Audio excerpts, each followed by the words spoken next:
Si Diskaya. Charles, bukod sa ayaw mo ng korap, ayaw mo rin sa politiko, madamot. Madamot. Nandiyan ba yung madamot? Wala rin. Nasali ako dito. Kasi wala kasing screenshot ko.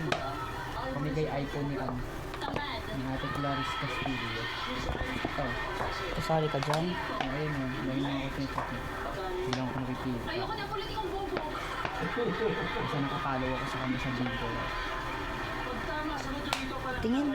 Nag-chat kayo niyan. Sa korap, ayaw mo rin sa politikong Amat.